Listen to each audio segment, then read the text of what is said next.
Marhaba listeners, my name is Jennifer Bobby Burton and I'll be presenting a very brief history of the social dance known as Dabke, also known as Dabke or Dabke. Dabke is thought to be one of the oldest known continuously practiced dance forms.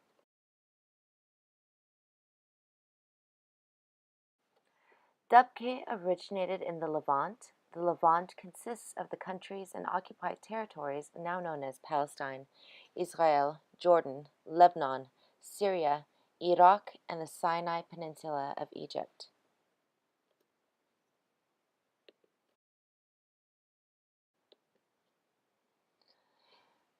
Our knowledge of Dabke's origin is most often relayed through folk tale. In ancient times, the people of the Levant made their houses out of adobe brick and made thatched mud roofs.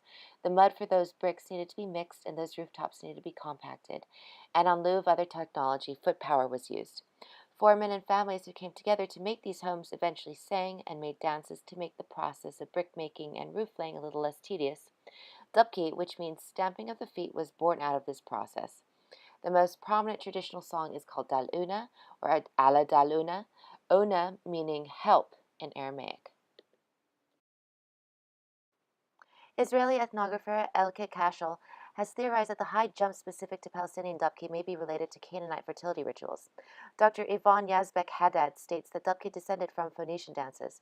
This Phoenician patera shows religious ritual dance. Note the clasped and chained hands and compare it to our next slide.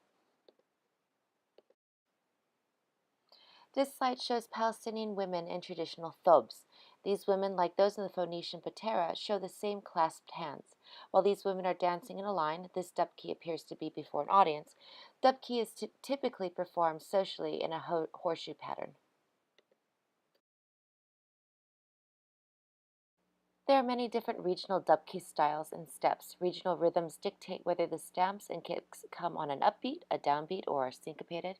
There are specific dances for men only, women only, and mixed company. The most common styles that we see performed are dabke al-Shamaliya, al-Farah, and al-Ghazal.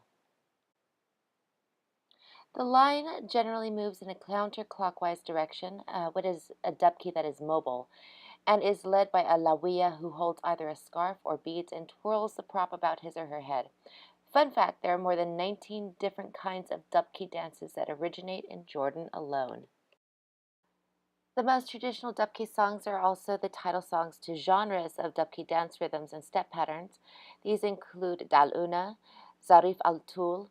Generally, dabkes are performed in 4/4, 2/4, or 6/4 meters. Instruments include the tubel drum, also known as the dahol in Armenian, the tabla, double-reeded instruments like the mizmar and zurna, flutes like the ney, the oud, and strings. This is a side-by-side comparison of traditional Middle Eastern instruments and their European counterparts.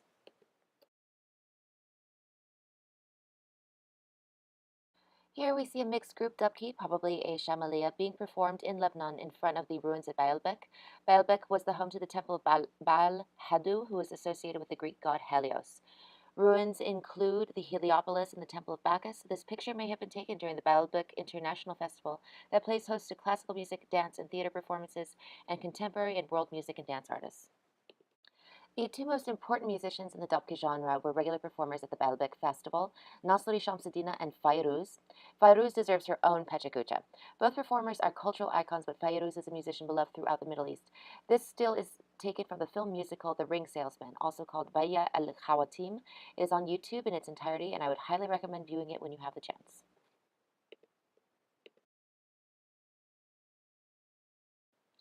Dabke likely influenced a number of dance styles throughout the Seljuk, Mamluk, and Ottoman eras, as items, concepts, food, and art in all its forms spread from the Middle East through Europe.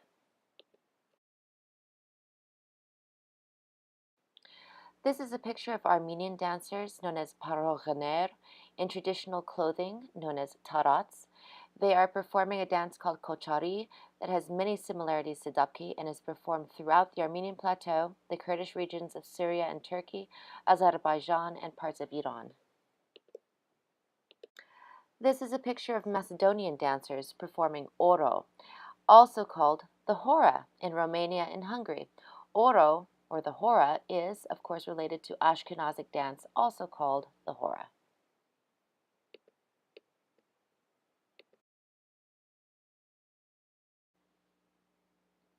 This picture was taken in a kibbutz in the foreign walled displaced persons camp in Germany in 1945, right after the conclusion of World War II.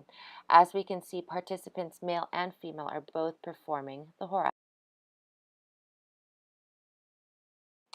I can't speak about Dabke without addressing its political side. For Palestinians, Dabke represents a cultural act of resistance. Israelis have their own dance history that they have named Debka as a way to integrate into the larger cultural context. And according to ethnographer Elke Keishel, this is a point of intense ethno-political contention that I don't have time to adequately discuss. This is a photo of Dr. Andrea Shaheen Espinosa and some of the members of UTEP's Arabic music ensemble, Layali al-Sham. Dr. Shaheen is professor of ethnomusicology and oboe, and she began Layali al-Sham in 2010. Layali al-Sham performs traditional and contemporary Arabic music as well as Spanish and contemporary world music. I am the Dabke coordinator for Layali al-Sham. A little bit about myself and my background. I come from a pretty diverse family, including Palestinian Sunni Muslims from Jenin, Armenian Orthodox Christians from Jerusalem, American members of the LDS faith. I have danced Dabke all of my life, as well as Kochari, and I give frequent lectures on Dabke at the University of Texas at El Paso. For me, Dabke is not only a way to connect with my roots, but is also a community building exercise. I see Dabke as a way to teach and connect with others, regardless of whether they have danced Dabke before, and it also tells a pan ethnic history of the Near East, connecting many disparate tribes, languages, and ethnic groups.